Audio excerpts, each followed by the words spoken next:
What's going on, guys? It's Alex Briss here with English Sports Center, and it's that time of the week, weekly fishing report. A couple reminders, guys. August 18th, the big famous White Bridge Open's happening. Make sure to sign up. Go to our website to check all the details on that. Remember, there's limited spots there. It's gonna fill up soon, so make sure you check that out. Get your money in there and get ready for a great time out here in the Chesapeake Bay. Now, another reminder. Our snakehead tournament, you can still sign up until August 1st. So make sure you signed up before you go fishing and catch that big old snakehead. All right, so let's get started with the fishing report here, guys.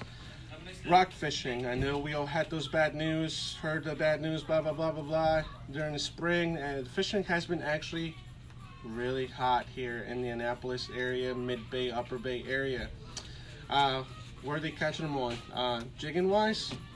Good old classics, my two favorites, local guys, BKDs, 6-inch LY color, and Bussin' Baits 5.5 to 7-inch white color, jerk shats there. Most people are gonna ask you ask me what you pair them up with. It depends on the current, all that kind of stuff. I like to start with a 1/2 ounce. This size here is pretty cool, and it's also a great jig head with a great keeper. It's Coach jig heads 5/8, which is a weird size that you won't find out there in many other manufacturers. 3/4 ounce and 1 ounce is what I will go at the most if they're super heavy current. Couple of the spots, Love Point has been good. Swan Point's getting a little bit hot. Thomas Point, it has been producing fish the whole year if you're in that southern tip. Hackett's, if you drive through the drop off, you'll find some fish in that area there that might be suspended, and of course the eastern side of the Bay Bridge is always holding fish. You will get your limit in that side if you put in a little bit of time. Nothing humongous coming out of the bridge, but fish from 15 to probably about 25 inches is what people are catching jigging there. Now, other than that, the soft crab bite, soft crab, chunkin, all those scenarios on the bottom, fishing on the bottom has been good. Everything's pretty much producing at this point here in the bay. You just got to find a good current, good spot, current brink point. For example, again, Thomas Point, that's going to be one of those classic areas where the current breaks, and you will be able to, get a nice drift through there on the drop off and catch lots of fish.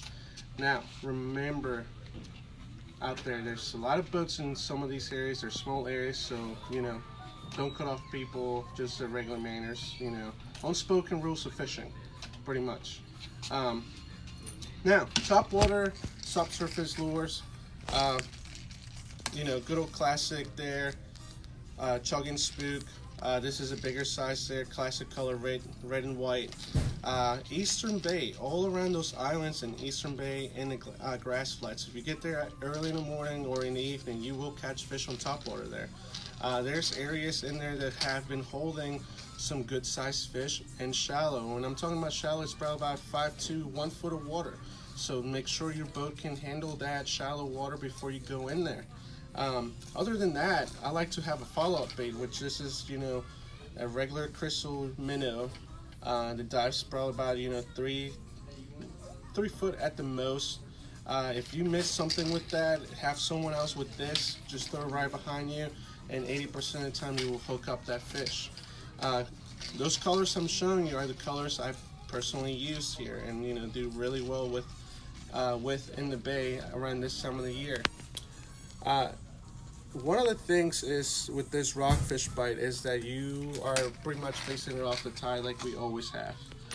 Now, for this time of the year, once it gets really hot and crispy out there, early morning, evening are going to be your best times to get out there.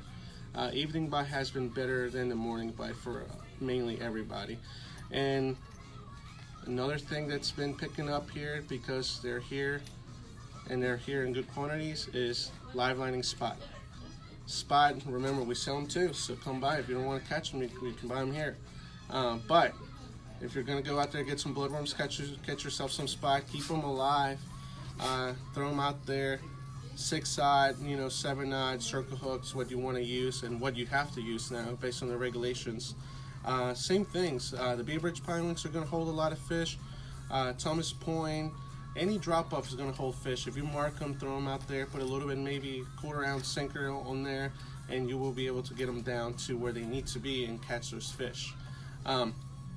Besides that, trolling wise, if you're out in the main channels, your typical 6-inch spread, double drop with holographic green is going to be the ticket there. Let's move on to something else here. White perch obviously are biting hard everywhere right now. You can also live line them for rockfish at this point. Even if they're big, you find a fish, you throw a perch out there, they're going to hit it. But perch, fishing along the shorelines, perch pounders, personally the chartreuse gold blade is my favorite for this time of the year, and that's going to produce a lot of fish. If you go out bottom fishing from the shoreline, not LY, but racer clams and bloodworms are going to be your best ticket for there. Same thing if you're fishing for rockfish in any of these piers around here. Soft crabs, peeler crabs, and LY are going to be your ticket for those big fish out there. So remember, get those here, and we got them most of the time. Now, last thing here, snakehead fishing. Snakehead fishing has been kind of same thing based on the tides and black water in a lot of these spots, but basically kind of turns out to be a early morning, same thing, and just like any other fishing pretty much, and late evening. Early morning has been producing a lot, and we got one new lure here, kind of like homemade for you guys. It's a little inline spinner, bigger size here, with a nice Gamakatsu inline swim bait hook and a Gambler Easy Swimmer here. That's gonna do a lot of kicking there. It's a little oversized for like perch and stuff, but rockfish and anything else will hit them too. Run this along the weeds, lily pads. It's weedless, so you'll be able to catch some fish. Good old chatterbait. My favorite is a jackhammer on that color there, chartreuse and white. Has been producing some good sized fish out in Blackwater and Epatuxent. Ocean fishing, sharks, rays in the surf, kingfish with bloodworms and squid, bluefish with cut mullet or LYs, and then in the inside of the inlet in Ocean City in the back base, flounder and some sheepshead and small bluefish have been running. All of those you can catch with gulp mullets, honestly, but specifically for flounder you want gulp mullet, chartreuse 4-inch to 5-inch, speck rigs for the bluefish, and for sheepshead, peeler crab or actual hard crabs or sand fleas are working great. One last thing I forgot to mention here, for rockfish jigging in the bay, Procure here, that's something to actually put on your plastics and it works great. And that's it for your fishing report, guys. Remember, go out there and get out there early and also in the evening. For you guys crabbing, the Y River has been really productive out there. Everything on the eastern shore has been producing a lot of crabs. Racer clams are still the ticket. Anywhere from maybe 8 foot to 4 foot of water on hard bottom has been the ticket there. And on this side of the bridge on the western shore, we have not heard many things. So eastern shore is a ticket. Get out there, put some racer clams out there, and you're gonna catch them up. Now besides that, remember, White Perch Open, August 18th, Snakehead Tournament. Sign up before the August 1st, and that's it, guys. You guys have a good one. Catch them up.